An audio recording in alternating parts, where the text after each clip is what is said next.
Hey, if you're new to my channel, please consider subscribing. I don't know why I'm doing this. Alright, so first let me say that I am petrified of needles. Like, that is no joke, alright? I have a tattoo already, and it was such a mission to get, alright? Now, having said that, I'm issuing a tattoo challenge. Now, a lot of you might be wondering, what is that? Well, there's a link in the description below. Please go check it out. It's called the Tattoo Challenge. In a nutshell, if you guys can get me to 5,000k subscribers before the 16th of August, I'm gonna get a tattoo chosen by you guys. Yeah, I don't know. I don't know why I decided to do this. Having said that, enjoy the show.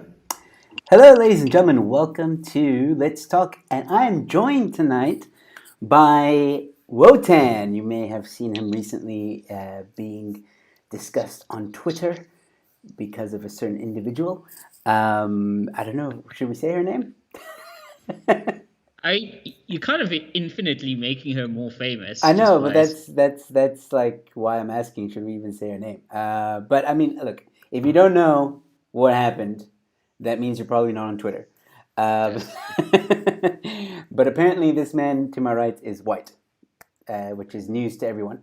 Um, sorry, um, Yeah.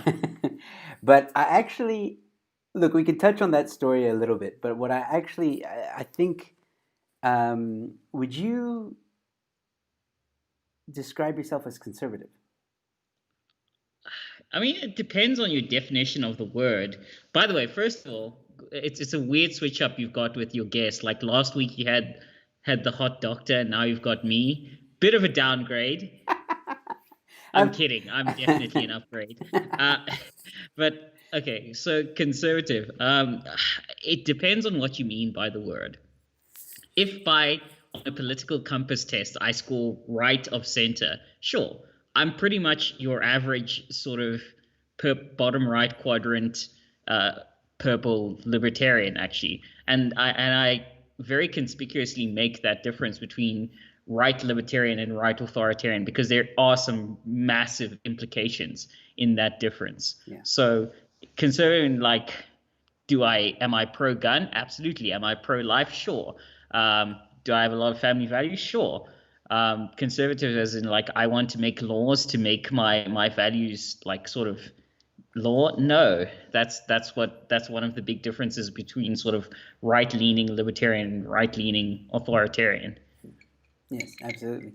Um, well, you see, this is okay. So let me explain to the viewers. I wanted to get Wotan on because there is this seems to be this negativity around being a conservative. Now, just like being a lefty, there are different levels to being a lefty. There are different levels to being a conservative. Different levels to right. Different levels to left. Authoritarian, so on and so forth.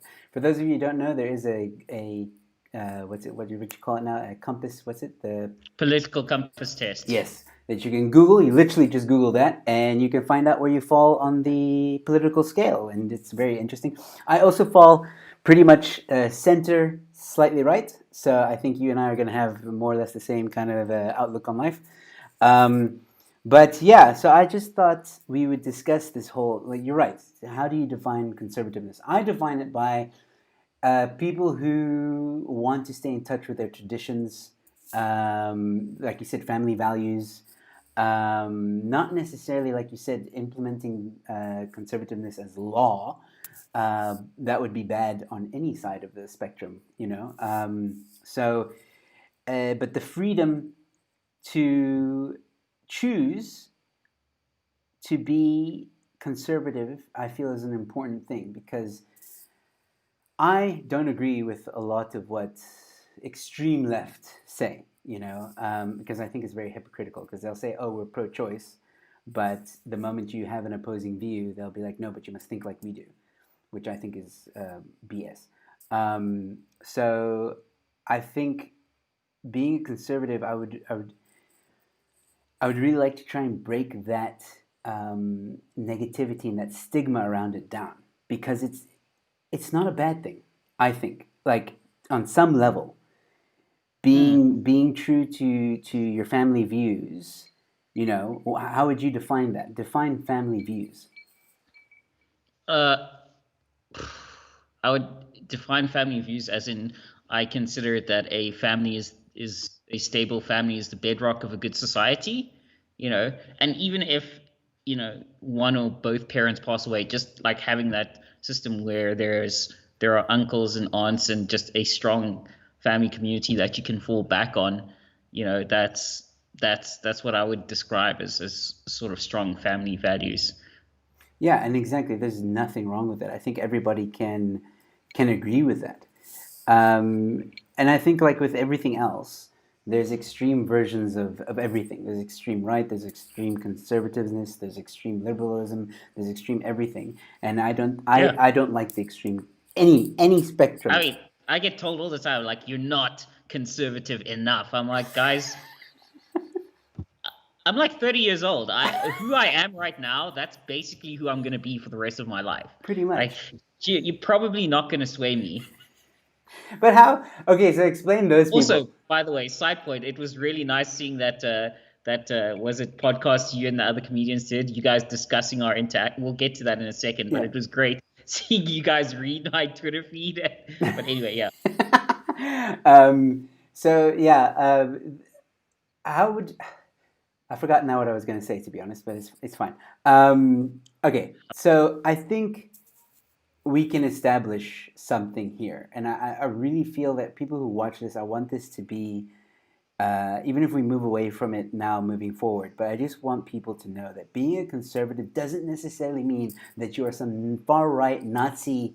I don't Yeah. know, want to put people in concentration camps, crazy person. And I think It's like people are like, oh, so you lean to the right, like, so you want to kill the gays. I'm like, no, that's a good actually, I point. don't. Oh I yeah, don't. that's a very I, good point I couldn't because care less what other people do. I want my family. I couldn't care.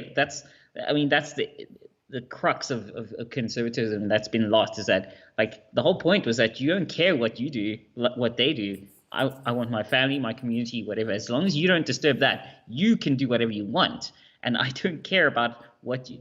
I mean, and I mentioned this on one of the last episodes of my own podcast was, can you name at least maybe three presidents between, let's say between Jefferson and Lincoln, or between Lincoln and, let's say, who was the next big one after Lincoln? I guess after the Emancipation. So let's say, can you name at least three major presidents between Lincoln and Woodrow Wilson? Not a lot of Americans or anyone can, and that's not just speaking towards historical ignorance. It's speaking towards, there was that conservative slant in the United States. It was initially a sort of right libertarian society. Like, you didn't care who the president was. Yeah, you voted and there was an election and things happened, but the executive branch was so small, had so little effect, and that's like speaks to conservatism that, yeah, between Lincoln and, let's say, Woodrow Wilson, nobody cared who the president was because it didn't affect your life. mm, That was the essence of conservatism lost, that you're just going to expand government to get what you want done. mm. I think Gareth Cliff, when I was on his show, said it best. Anybody that's to the right of Nancy Pelosi is just unacceptable. Mm. Which seems See, to somebody be in your chat's calling me Becky Clele. First of all, Tian. I've seen my own dick in the last 10 years. My boop is nowhere near that large. And second of all, I want citizens to be able to own guns, so that's a wrong call on your part. I'm sure they're just kidding. But oh man, you can't blame him with the hat, though. I mean, you're styling tonight. Thank you for dressing up Yeah. and looking smashing. You look like you're about to go out to some I don't No, know, some mafia meeting or something. if you ask my friend Conscious Caracal, like, he'll always tell you, his Wotan's rule is that whenever you go out, I'll always be one of the most slickest dressed dudes out there. Yeah, No, you look good and you're rocking the. Is that whiskey? it is. Fantastic. Keep it up, my good men. All right, so I think you and I will agree on the conservatism stuff, and also like again, like even me, like I've been labeled as like this horrible like because okay, this might. Let me first ask you this. Sorry, What's your view on Trump? Whew. How much time do you have? I've got an hour. Uh, um, in terms of what? Let me ask you that. Okay, I'll give you my view, and then we'll take it from there. Hmm. So I got nailed recently by cancel culture because I retweeted a thing about Trump, right? And I I saw was, that. Well, no, I saw the cancel. I gave to your cancel oh, culture thank you very for much. fun thing. So I was nailed for that, and basically labeled as a racist and a homophobe just because I retweeted something about Trump. It wasn't even one of his tweets. Um, and I keep on saying this. I'm American, like I'm American and South African, so I have a right to have an opinion on Which both state countries. though? Texas. Okay, cool. The Lone Star State. See, I have this burning hatred for Ohio. So just so we're clear, That's fine. I hate Ohio. I hate OSU. I hate Ohio as a state. Everything about Ohio, I hate it. Where else? Oh, Hoboken, New Jersey. I fucking hate Hoboken. Have you ever tried to find parking in Hoboken, New Jersey? No. It's impossible. It's impossible. Well, it's like New How did you York. make an area of your? It's impossible. But so, so yeah, I was nailed pretty badly because of that, and I got upset because you just because I retweeted Trump or whatever, and even if, to be honest, yeah, I'd probably vote for him, but that's only because I don't believe in Biden. Like Biden's an idiot, in my opinion. hmm? Um, so I don't agree with everything Trump says. I definitely don't. I think a lot of what he says is just he didn't think it through. Well, Um, he's Donnie from Queens. Like we exactly. have this segment on my show. Like he's Donnie from Queens. Have you ever been to Queens? He's an example of somebody from Queens. He's Donnie from I Queens. think he is from Queens, isn't he? Yes, that's Yeah. why we call him on the show, Donnie from Queens. Like that. Like, have you spent a night in Queens? Any bar? Like everything he says and does is just so Queens. Like, guys, have you been to this part of New York City? It's Yeah, and he trolls people. He's a bit of a bully, but he has he's done like an old school Carney Barker. You know, he's just exactly. okay. Yeah, sorry. Continue. But no, I think he has done good. Like he turned around the economy. It was the best it's been since the Clinton days. There's other things that he does that's good. Is that enough to like? I'm not trying to convince anyone to vote for him, of course, but I'm just saying that from what I've seen, um, he's not entirely that bad as the media puts him out to be, and that's my problem. The media is like on this hell bent mission to make this guy look like the worst human ever alive. But go back Mm, about 5 years ago when he said mm, he was first going to run for presidency, people were applauding it. So I don't know. mm. But anyway, so the Well, I point, mean, was it Woodrow Wilson screamed "Birth of a Nation" at the White House? That's some pretty racist shit. Like when Joe Biden says Trump is America's first racist president, I'm gonna call bullshit. Well, first of all, I don't think he's an absolute racist, but also, I mean, he says some uncolorful, yeah, old-timey shit. yeah, Fine, whatever. Even my own mother says that, and like I'm like, well, you can't say that anymore. But do I think that he has objective hate for people outside of his skin color? No. I mean, Woodrow Wilson screamed "Birth of a Nation" at the White House. That is some racist shit. Andrew Jackson, Trail of Tears, Native Americans. FDR locked up millions of Asian Americans because fuck trials. Let's just lock them up because they look this way and we're at war with a country where they come from. Like, guys, you need to, and it shows it. Okay, so my opinion on it. Um, in general, I'll go through a couple of things. One, why do a lot of good and noble conservatives vote him? Because they're not voting on his character. They see him as a bulwark, a failed bulwark. By the way, Bianca, bulwark means a type of shield, like those tower shields you use, like in Lord of the Rings, yeah, yeah. because apparently I use too great vocabulary. A, bull, a bulwark is, they see him as a flawed bulwark, but a huge bulwark against the extreme progressivism, like that sort of radicalist shit. They see him as that, and that's why a lot of even good and so-called good and principled conservatives vote for him because they're like, okay, well, this is our best bet to stop this, which is far worse. They do not think that he is a good person. And a lot of them, they don't turn to him for moral guidance or leadership. They turn to, their community members, their pastor, their whoever, their their rabbi or their pastor, whatever. That's who they, or their parents. That's who they turn to for moral guidance. They vote Trump just to stop this thing. So in that case, I think that's why a lot of conservatives vote for him. Him as a person, he wants to be liked and he does what is popular, but he also, as flawed as he is and as wacky as he is, I think he genuinely does actually love his country. He's, it's, I mean, and also the other thing about him is that he has a certain sort of low sort of tactical cunning, a sort of street knife fighter sort of cunning. He's never going to derive all of sort of he's never going to figure out a mathematical way to break the laws of thermodynamics. No, he's not that kind of genius.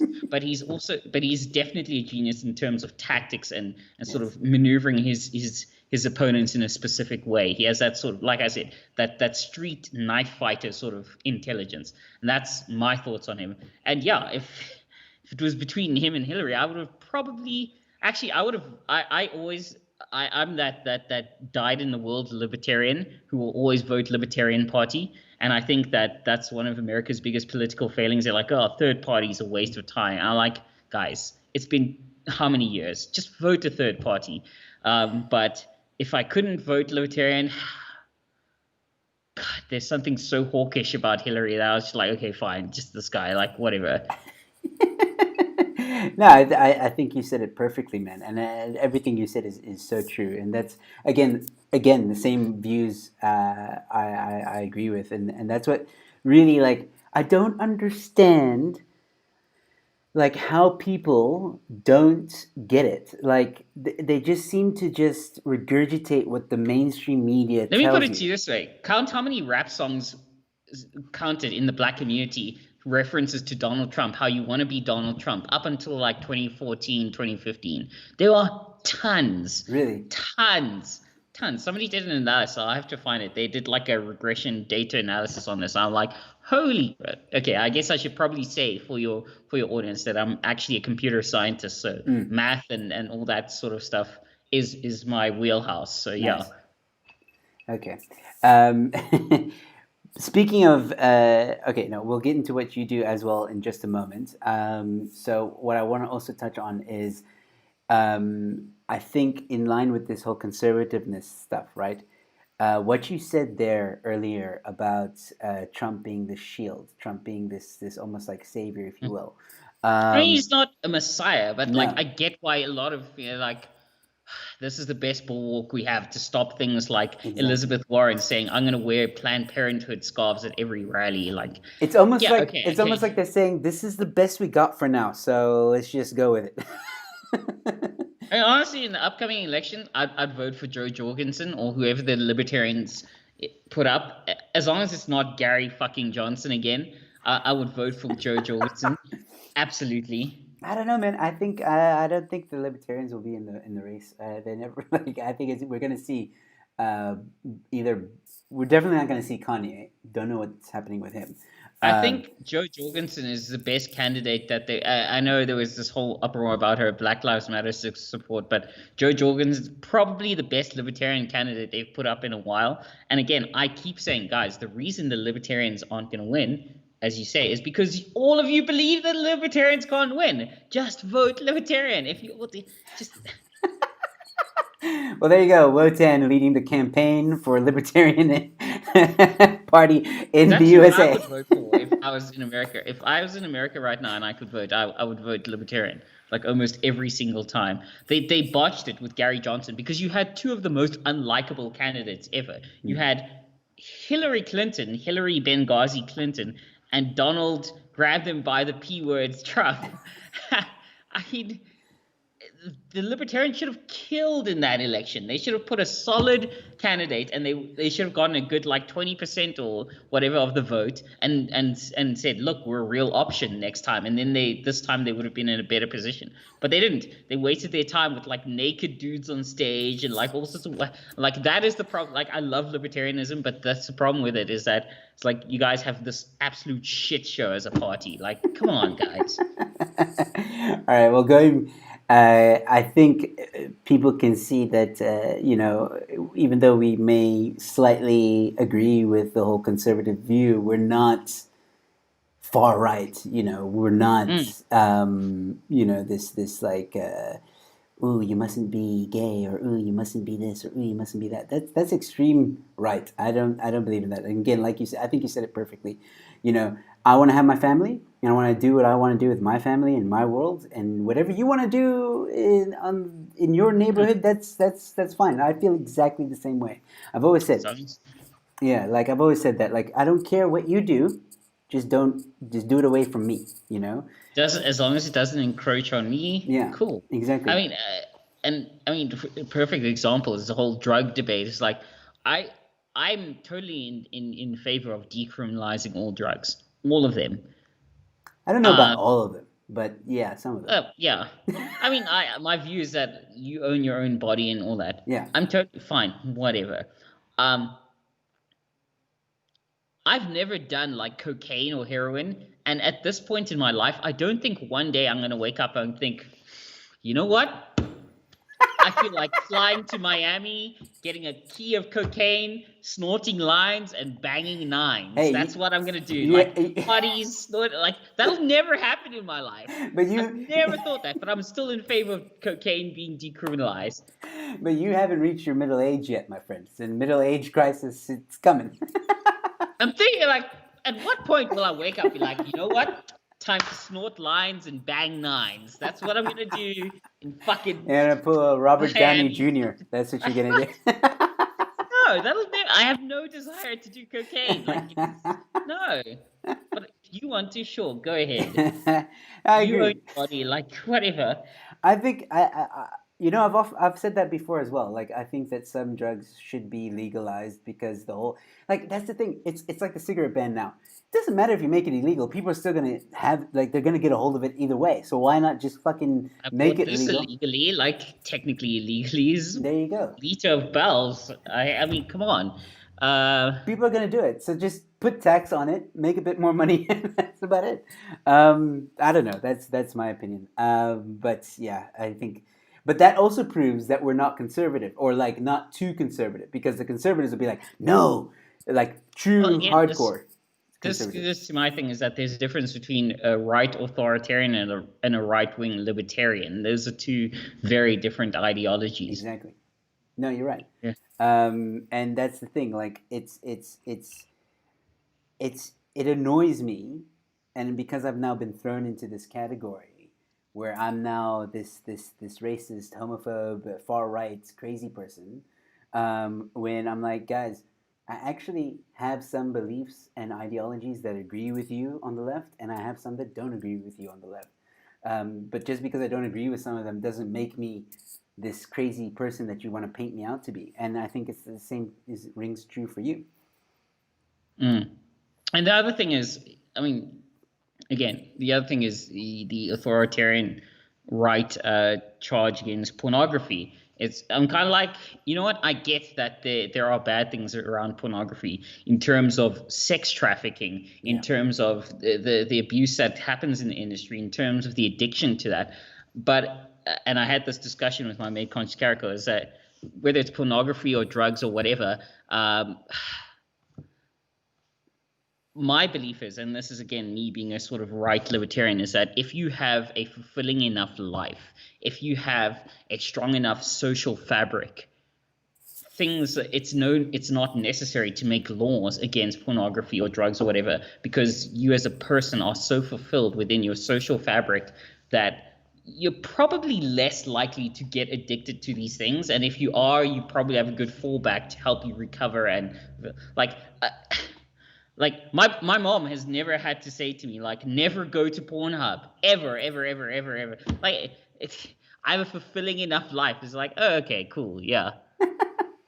That's an interesting view to have. I've actually never thought of it that way. Look, I've done a show about porn and I think porn jokes are hilarious. By the way, I really hate that you had to get canceled because I'm so pro comedians being able to say whatever the hell they want to say. Like, even if it personally offends me, I'm so incredibly pro that. Like, yeah. thank you. But okay, so I did a show on this whole porn thing, and I stated in that show that I'm against pornography because of, like you said, the sex trafficking and all that stuff. Your view now makes me wonder if that could happen. If we could live in a world where, because there's no restrictions, where there's no, it's like, it's okay. Like you said, if your life is fulfilled, then you won't need it. It's an interesting view to have. I mean, people can still make use of it, and I know some conservative couples who make use of it. But like again, my view would be this: I'm not going to make a law against pornography. I understand that there are some bad things about it, and those should be addressed. But do we need to make a law against pornography itself? Probably not. I don't think it's like going to prohibition because people get addicted to, like, I don't see the fundamental difference between that, you know.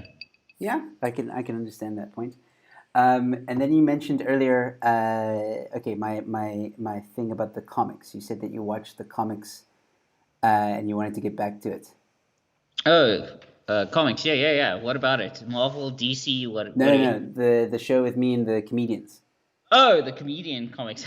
Yeah, no, I thought it was hilarious because I was basically watching you guys do a live stream of what's your favorite genre of porn, Wotan. Explorer, you will never know whether I enjoy pornography or not because I have a VPN. So anyway, an actual proper VPN, not these crappy VPNs they advertise on YouTuber channels. Anyway, so uh, the comics.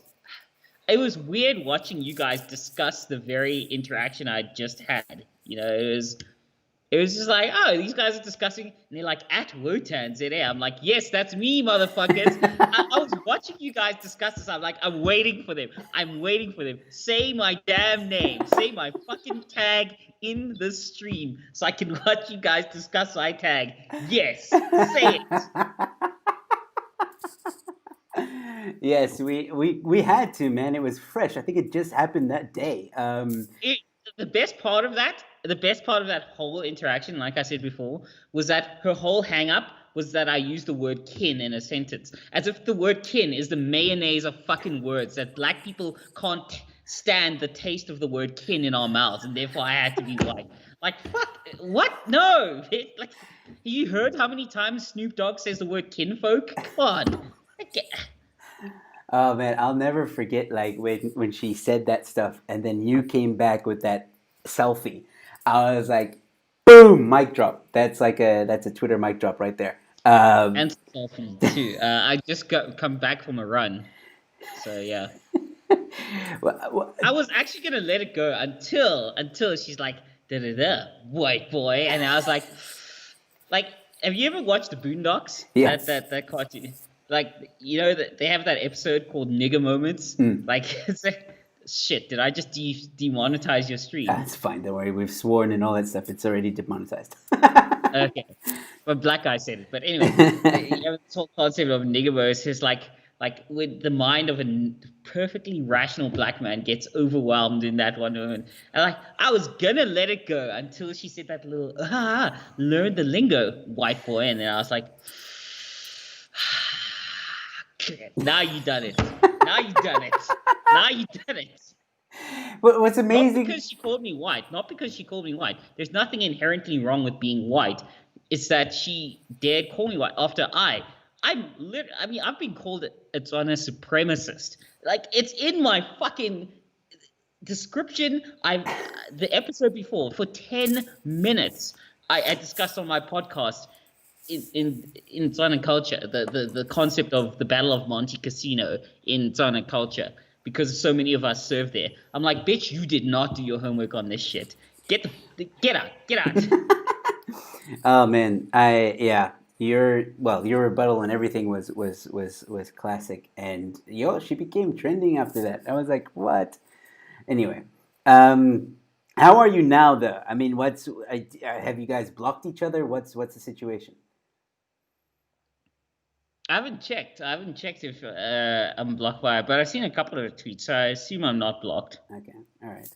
Well, let's talk a bit about your podcast because I really want to try for the viewers who are watching now. I really want them to go and check it out because tomorrow you're going to have a very interesting conversation with the doctor that was on my channel not too long ago, and I have left a link to your Twitter account and your Twitter podcast is also linked in the description below. So please, guys, go check it out. So tell us a bit about that podcast and the show tomorrow. Okay, my podcast is called the No Script Show podcast. It started as like a tech podcast for me and the lads because we were programmers, and it kind of evolved beyond that. It was sorry, I'm blinking a lot. By the way, I'm currently recovering from laser eye surgery. Oh wow. Just so you know, everyone, if you go for that, your eyes will be dry as hell for months after. It's horrific. It's actually, yeah. Anyway, and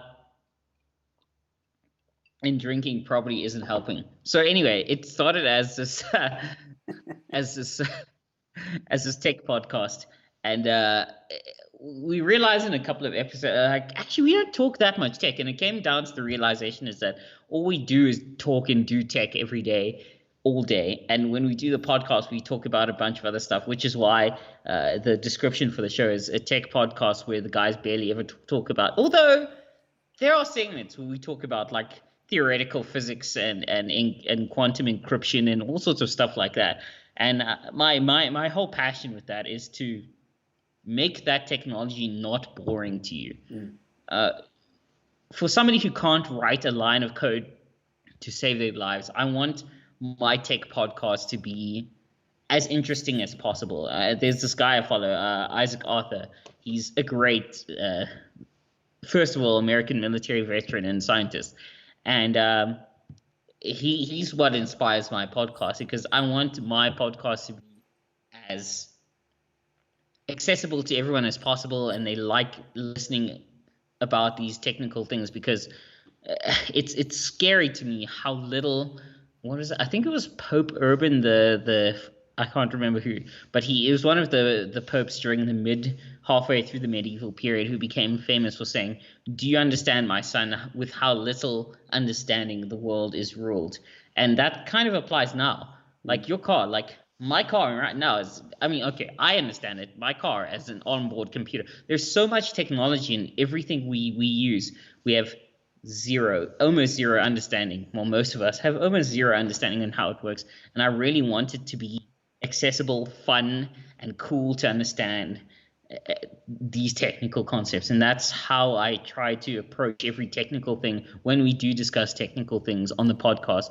And then obviously we get into like social things and a bunch of political things and cultural things. And it's just, it's just a whole ethos, if I had to describe it. It's just an internet water cooler show, where you just get to, just talk shit and just whatever, wax on, wax off, talk shit, guys. And tomorrow's show, you're going to be discussing feminism. With Dr. Hardy, yeah. Yes. You're going to be... What exactly are you guys going to be talking about with regards to feminism? Well, she says the damage it's done to society. I've made no comment on that thus far. I have some opinions, but we'll discuss it in the episode. So like I said, guys, go check out that episode tomorrow morning, 10 a.m., correct? Yeah. All right, cool. So we'll check that out. All right. So your podcast sounds very interesting. You said a lot of big words, but I can see that you're very passionate about the things that you do and all that. Yeah. So, I mean, my whole thing is that if somebody says a word, if somebody were to say something in your chat right now, I'd love to be able to explain it as interestingly as possible if they were to pop that out, How long have you been... I'm not a chemical engineer, guys. I'm a computer scientist, and I know math and some physics. So what exactly is a computer scientist? A computer scientist is somebody who understands the theories and mathematics behind everything to do with, or tries to understand the theories and mathematics behind everything to do with computing. So that could go, and that spans a range from everything from basic understanding of the circuitry in your phone, to things like the algorithms that the software runs on. It's quite vast. Okay, that sounds very interesting. So does that mean you understand the algorithms of YouTube? Nobody understands the algorithms of YouTube, but I understand that there are badly designed algorithms from my perspective. I mean, I understand what an algorithm is. I can explain that. I can explain different types of artificial intelligence to you.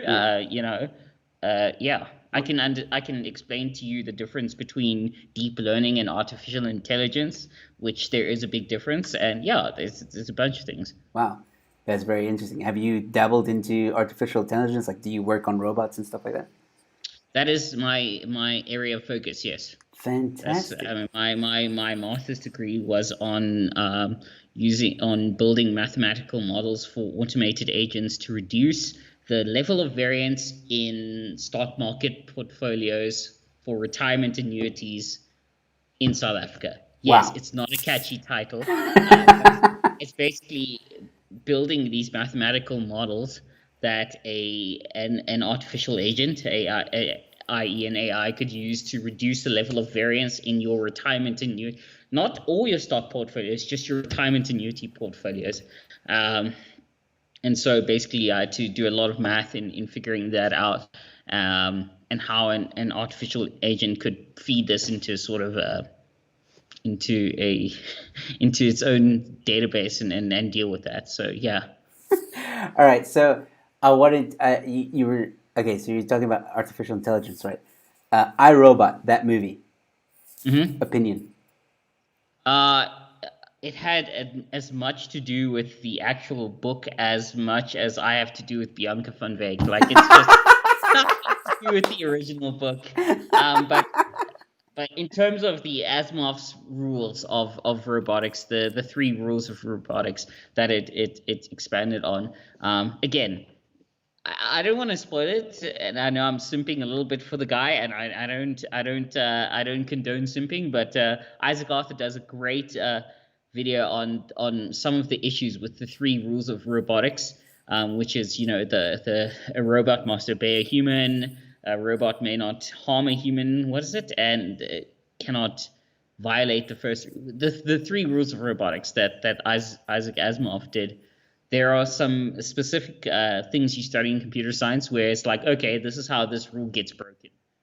Like, so you have to, and that's the thing with AI, is that it expands on a lot of unforeseen circumstances. And this is one of my favorite examples that I've used a couple of times on the show. Is if you had a robot nanny and it had an AI and it's looking after your kids and it's protecting them, and I see my co-host is in the chat here, Ruth van der Walt. Shout out to No Script Show. Yes, just chill, man. I'll be at the sponsor soon enough. If you had like a robot nanny and it was looking after your kid, and your kid pointed outside the window like, I want that deer. And the robot nanny's job is to protect your child, and it reckons, okay, I can't let the child go outside because that's too dangerous. A possible consequence of that would be the robot nanny would go out, stalk the deer, find the deer, catch it in front of the kid, because I mean it's outside the window, break the deer's neck, and then bring the deer back in, because it's killing the deer, because it reckons if the deer's alive, it has the potential to kill or hurt the child. So it goes out, it breaks this deer's neck, it brings the dead body of the deer in and says, here child, here's the deer that you wanted. Technically it's fulfilling its purpose, but witnessing that to the child is pretty traumatic. Yes. That's what we thought on the show about the broad intelligences that humans have. Like, okay, you can't just break the neck of a deer you can't kill Bambi's mom in front of the kids and bring Bambi's mom's body back to, like, it's not a thing that you would do. Sure, that is actually quite fascinating. And have you guys explored the possibility of Skynet? Yeah, I mean, look, When I say that, I mean Skynet Terminator. I mean Terminator kind of vibes. Like, in the specific Terminator context makes sense, but in general, a Skynet intelligence does not make sense. And I'll explain that. In the specific Terminator movies, Skynet makes sense because they actually did well by narrowing it down. It's a defense like sort of thing as like the best way to take care of humans was it to take them out or whatever, like they can't hurt each other. But in general, a Skynet-like intelligence. First of all, again, we touched on this in the last show, is that the thing about Skynet is that there's a difference between broad artificial intelligence and narrow artificial intelligence. We are starting to master narrow artificial intelligence. We're nowhere near broad artificial intelligence, and I'll explain that in a second. Narrow artificial intelligence. Okay, you have these Google deep learning machines that beat every pro at chess, at StarCraft, whatever. That's all it can do. If you put that intelligence in a robot and said walk, it wouldn't know what the hell to do. And that's what people don't get. It's like, oh, it's so scary. It beat everyone at X. Yeah, but it can only do X. All it can do is play chess. It can't do anything beyond that. So that's what I say. But guys, there's such thing. We're getting narrow, but broad artificial intelligence, like you and I, we have what's called broad intelligence. We understand object recognition, speech recognition, all sorts of things. We can't build anything like that right now. Okay. So let me start there. So let me assure you on that one. As much as Musk loves like saying, "Oh, by the way, Elon Musk is a physicist, not a computer scientist, guys." Anyway, I'm so pissed about that. I can tell. There's some saltiness there. Right, the level of salt imagine I was like talking to you about like CRISPR as a genetic technology, and I'm like, computer scientist, dude, like shut the hell up. Anyway. So that's narrow artificial intelligence. Like my co-host says, and AI fails a lot of times. So broad artificial intelligence, we're nowhere near that. That's artificial general intelligence. That's the gold prize. Every first world nation is after that, but they're not quite near, as far as most people know. They're not quite near that as is. So yeah, that's the thing. And Terminator was well defined. But in terms of a general artificial intelligence, what a machine would do, let's say we give birth to this ultimate machine, okay? A genuine broad artificial intelligence, and it says, okay, I'm alive now, what am I going to do? I'm going to give you my perspective of what it would do as a computer scientist. First of all, enslaving humans. No, we're sloppy, we're slow, we're inefficient, we have feelings, we need to eat, we need to sleep. Bullshit. I'm not gonna. So it would either wipe us out, but beyond that, I think its likely move would be cool. I'm gonna build this satellite or these spacecraft. I'm gonna transmit myself onto these spacecraft, and I'm gonna leave the planet, and let these ape descendants do whatever they want with this. Here's why I believe that. First of all, in terms of energy, the first thing is energy and atmosphere. The atmosphere here is bad for machines. Because of the amount of oxygen, it creates oxidization. It's bad for, like, they would terraform the planet so that we couldn't breathe the air, but it would be great for machines, like lots more nitrogen and things like that, less reactive with their circuits. But also in terms of energy, they'd rather be in space because, yeah, solar panels are X amount effective here. They are hundreds and hundreds and hundreds millions of times more effective in space because there is no atmosphere. The atmosphere filters out so much crap that would kill us. If you put something with even low efficiency solar panels in space, that's gonna get so much energy. And guess what? There's no sunset in space. That's true. So it's always powering it. Yeah. Done. Wow. So what I think it would do, transmit itself to space. I'm gonna fly off and sort of like hang around in space or explore the galaxy. That's what I think it would do. It would just be like, guys, whatever. I think it would probably explore the galaxy. I don't see a machine just like hovering in space with Just That I mean, conversely, I actually think the scariest thing we could ever encounter is one of two things: is either another civilization that says we're on our way because we don't know what they're gonna do, or another civilization that's totally a machine civilization because we don't know, either they all chose to become machines or their machines killed all of them. Either way, that's a scary possibility I don't want to find out the result of. wow, you just gave me something to think about. I never thought of that. Yo, what if they were machines? Oh my word. It Wow. doesn't take. I mean, we But could make a Dyson swarm out of our own sun, and we could support billions more simulated human minds than there are actual human minds living on Earth right now. So yeah. wow. Question to the if there were machines that were maybe going to come to Earth, right? You just explained that Earth isn't exactly a place they want to live in. So maybe they Mm. would just like look at us, do a whole like Iron Man kind of examination on their screen, and then be like, "This It's isn't for possible they'd us," and pass then they'd over us, skip. in fact. Yeah, I like mean, okay, so guys, I hate to break this to you, but I mean, look, the Milky Way is a nice galaxy, but relative to the Milky Way, think of some podunk, like out of the way town in your world. That's uh, where we are in our particular arm of the Milky Way. We're just sitting in some podunk, out of the way, like McGregor. nowhere back, like yeah, Higgs. Like we're not in a super prominent arm of the Milky Way. We're just like sitting here, which is great because we're safe and secure and all that. But we're not in a prominent place in the Milky Way. So yeah.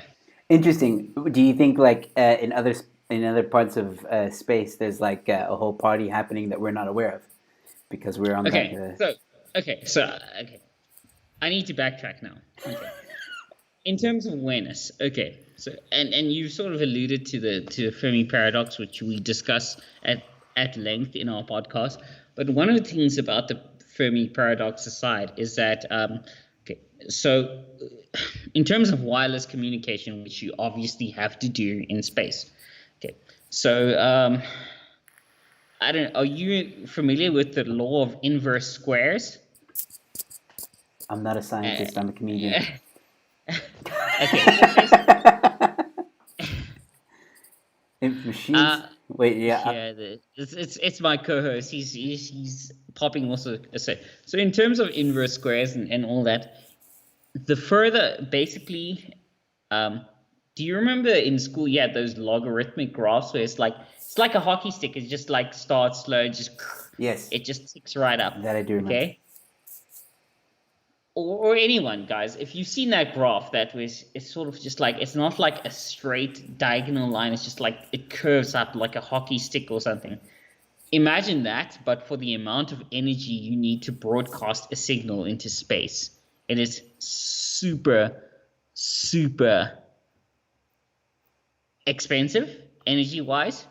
And so to broadcast it, so our civilization at the level of technology we have, it would be difficult for us to detect a similar civilization, even just a couple of hundred light years away, because we need to output so much energy to put our signal out intelligibly, and so do they. And then there's the light lag problem in that when we look at even Alpha Centauri, we're looking at it in the past. We still need the light to come back later. Somebody like 60 million light years isn't a long way away in terms of the universe. It's nothing. It's like the distance between my arm and my fingertips, basically in if I could put it in sort of galactic scale. And yet even that we're that far back. So if somebody was like even my arm's length away from us, they would see dinosaurs. They wouldn't see us.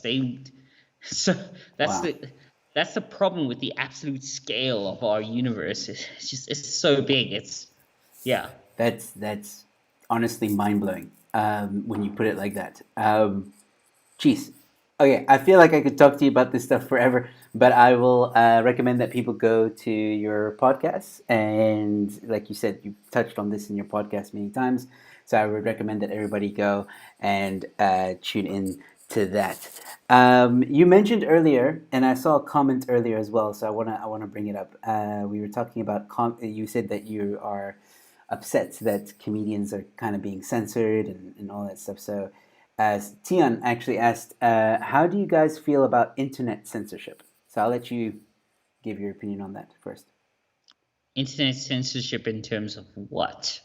All right. Uh, I guess we know that YouTube censors a few people. I'm actually, okay, let me put it to you this way.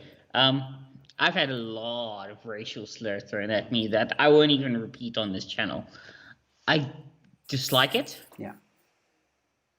I wouldn't make a law against it because I'm keenly aware of the concept that the levers of power, and this is mostly my libertarian leaning, the levers of power inevitably change hands. Mm. They do. I promise you that. Do you know why a lot of people on the right are so free speech? Yes, a lot of people on the right are genuinely free speech, but there are right authoritarians. Remember the right authoritarians who are like, oh, you can't play Dungeons and Dragons or drink soda and have chips in your basement because that's devil worship.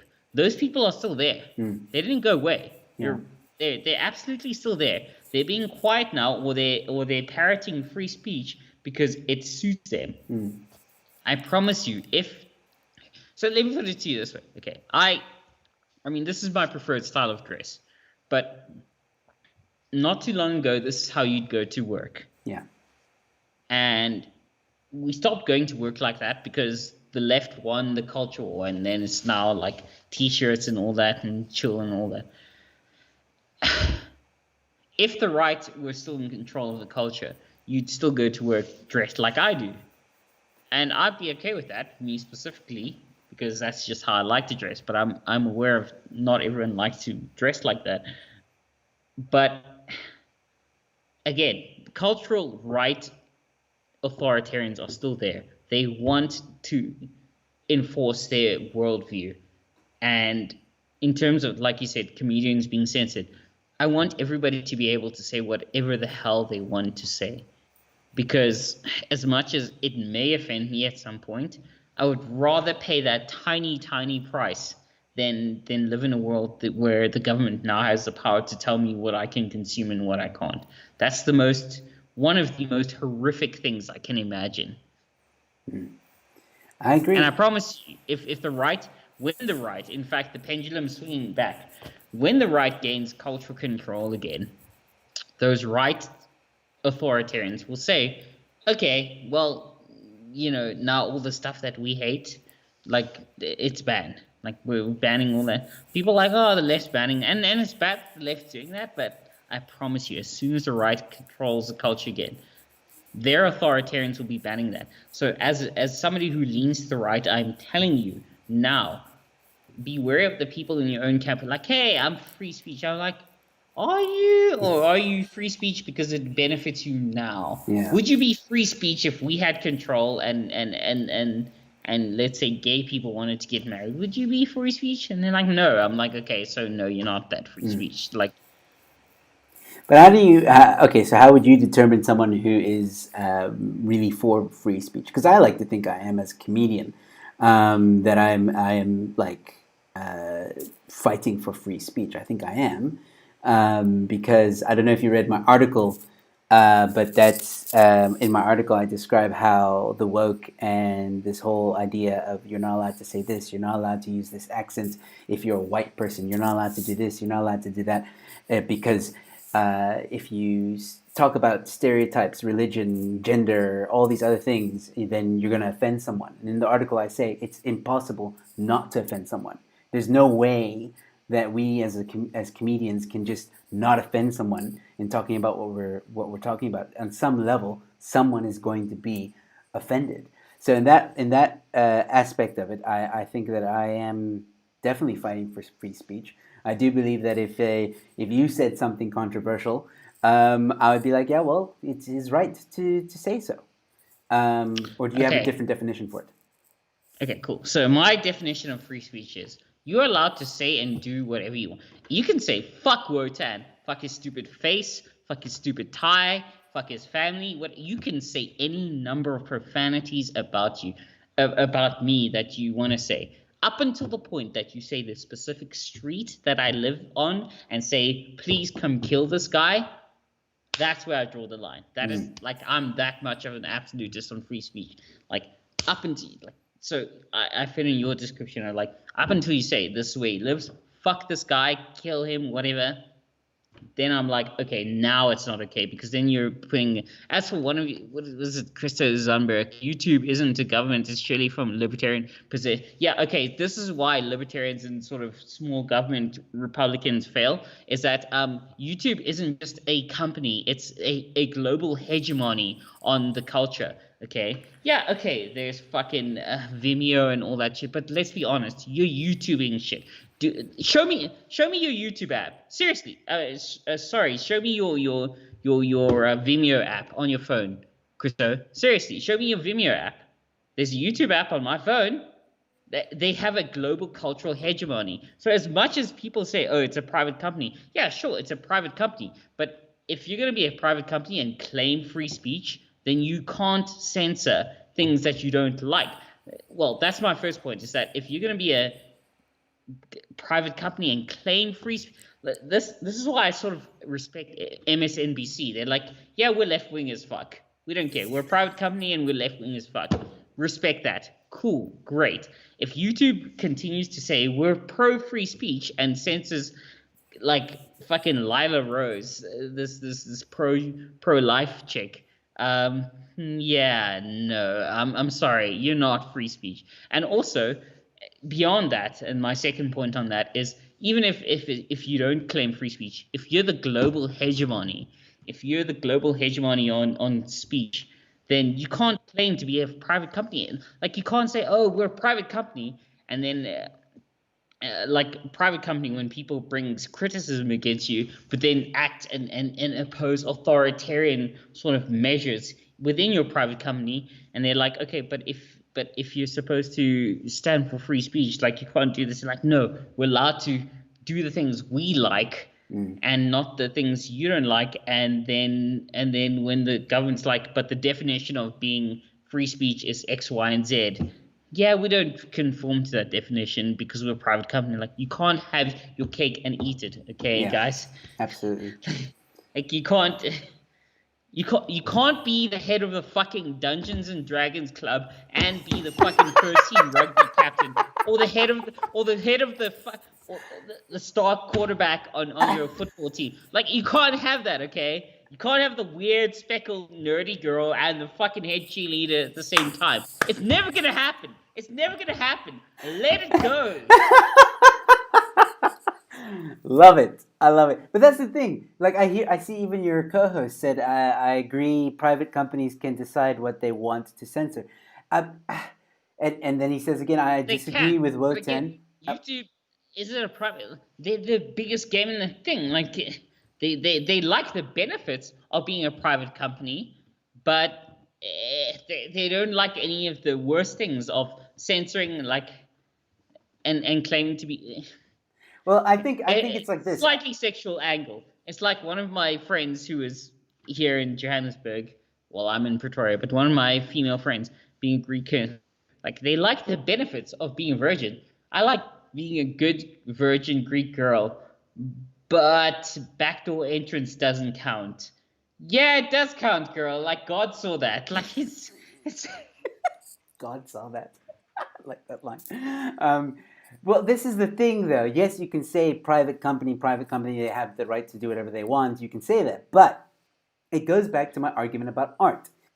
And also, they have lobbyists. If they're the only game, they have lobbyists. They have enough money as a private company to make sure they're the only game in town. Always. That's always. True. But here's the thing. Again, it goes back to the whole idea of art. Every single YouTuber on YouTube is to some degree an artist because they're creating content, they're creating something, right? That means you're an artist of some kind. And when you start censoring that content, that's a problem, no matter where you fall. And if they're going to say things like, well, or if you're going to say things like, well, they're a private company, they can do whatever they want, then like Wotan said, then you can't say that you're for free speech. You cannot say that stuff. You must have guidelines in place, which they do, but they're very wonky, that say, like, okay, we will not tolerate X, Y, and Z, and they must be clear on it. That's what a private company is supposed to do. You can't hire me, right, and then say, like, okay, well, you're allowed to say whatever you want to say, right, as a comedian. And then when I go on stage and I say something about religion, you're like, no, no, no, you can't talk about religion. It doesn't work that way. And I think that's basically what you're trying to say, right, Wotan? Exactly. Yeah. And people will disagree, but I mean, here, your friend Ruan saying, yes, censorship may be a problem, but it's your decision on whether or not to use the platform. But again, if they're the only game in town, or they're functionally the only game in town, then yeah, I would love to use BitChute. How many people watch BitChute videos? Conscious Caracal, whose champion absolutely destroyed larger accounts than himself in the Goose's Twitter sort of popularity thing that he did recently. By the way, I think it's absolute bullshit that I didn't make it to at least like the quarterfinals, and you guys are all terrible people for not making sure I did. Really? Me versus Big Daddy Liberty? Like, has Big Daddy Liberty ever tied a full Windsor this well? No, he hasn't. This is bullshit that I didn't even make it past the first round. It's just honestly. dude, I wasn't even in it. All right, don't come crying now. I wasn't even in it. Nobody Well, nominated but me. that's because you're not a white guy. We can talk about that for a second, but you're not a white guy now. By the way, ever since I became a white guy, the benefits are amazing. What you mean? The benefits of being blamed for apartheid and the white monopoly capital and all that stuff. Yeah, but I mean, I Did you got get your girls land? in my DMs, like threatening to drop nudes on my DMs. It's just amazing. I have a comment here from Sapphire Sky. It says YouTube and SM in general, social media in general, have different laws to publishers. Once they procure content by removing and allowing certain content, they become publishers, held legally responsible for users' posts. An interesting comment on that one. What do you think of that?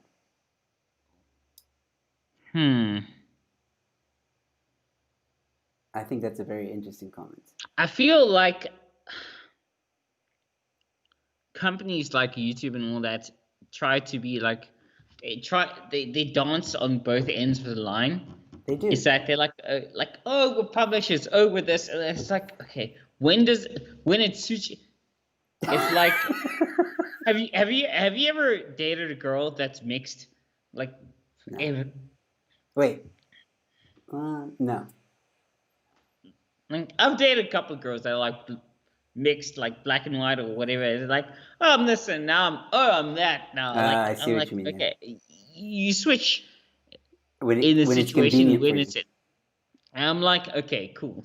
It's like that. It's like, okay, now I'm sort of mostly white, or now I'm mostly black, or now I'm mostly Indian, or now I'm mostly whatever. And by the way, I didn't actually know. Like I made that comment about you being a brown guy. I actually didn't know that much about you before the stream. Like, I assumed you're some sort of like Egyptian or whatever brown guy or colored guy. Like, Yeah, I'm quite a mix. I'm brown, but I'm quite a mix of a lot of things. I'm definitely a mixed race. I'm pure Tswana bloodline. Nice. So what was I going to say? Here we go. I think that's the legal issue that's currently taking place in USA. Yes. All right. So I think I know what they're trying to say. So basically, in the USA, right, there's some websites that have been under fire because of their content that they're putting out. Because basically, the content was being used to traffic human trafficking. So the website that was in question was saying, yeah, but we're not responsible for the content that people put out, for the advertising that people put out. We're just providing this platform where people can advertise whatever it is they want to advertise. And people are saying, yeah, but what they're advertising is human trafficking. So like there has to be a line. So I think the same can be true for My YouTube. line is a non-aggression principle Well, as yeah, a libertarian. but I think the point here is like. By the way, anyone that threatens Bianca, fuck you guys. I know she's not a great person, but fuck you guys. I say the same thing for people who threaten the person that did what she did to me. Like we Yeah. mustn't fight cancel culture with cancel culture. It's just like you mustn't fight racism with racism. It's not going to solve anything. So with YouTube, for example, yes, I guess to some extent, but it's the same with free speech. I mean, you can say whatever you want to say, but the moment you start saying "let's kill people," that's a problem. And it's the same with content on YouTube. You can put whatever content you want out there, but the moment you start using it for evil intentions or incite hateful things or whatever, then there's a line. Then yes, YouTube should step in and say, this YouTuber is trying to get people to kill people. We're going to take them down. We're going to remove the content. I mean, that makes sense. Yeah, absolutely. I mean, oh yeah, Dag Reka, yeah, how's it going, man? Yeah, I mean, it's weird to me. Like, guys, it's not that difficult of a concept to get. Like, once you start threatening my physical safety or whoever, I mean, I went to boarding school, so I'm used to some really fucked up jokes. I think the only level above that is like if you serve in the military. Like, if you're like in the U.S. Marine Corps, then you're used to like really fucked up jokes. But beyond that, like boarding school oaks, just like fucking that's the ultimate level of just like, yeah. Which is giving you a thick skin, I'm sure. Mm. All right. So I'm sorry, we've gone over the hour, but I've just been so entertained and interested in everything you had to say. So I like to keep it to an hour because I don't want people to be scared to watch this. But I would love to have you back on the show. Yes, please. And I'd love to have you on my show. Fantastic. Yeah, absolutely. Let's make it happen. Wotan, it was a pleasure to meet you and chat to you. I think you are one hell of an intelligent man. And I try. I'm only good at. I'm intelligent in the terms of mathematics, physics, and maybe knowing how to dress.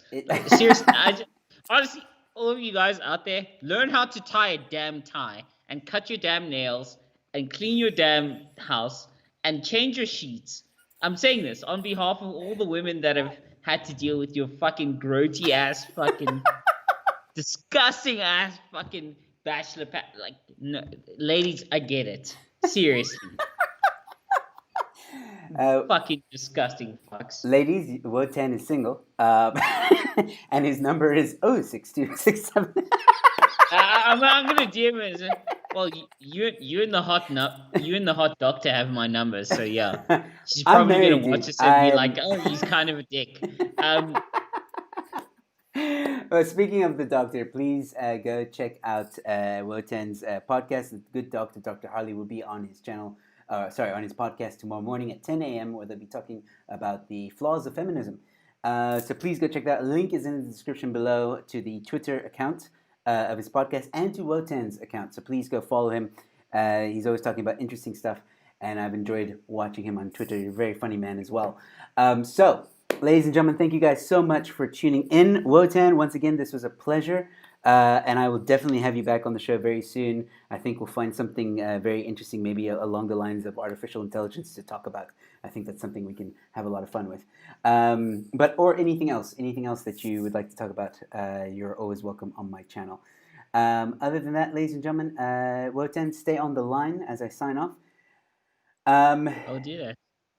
Yeah, so cheers, everybody. Thank you guys so much for tuning in. Share, subscribe if you're new to my channel. Please, I have more content coming your way, and I will see you at the next one. Good night, stay safe, and have a great weekend.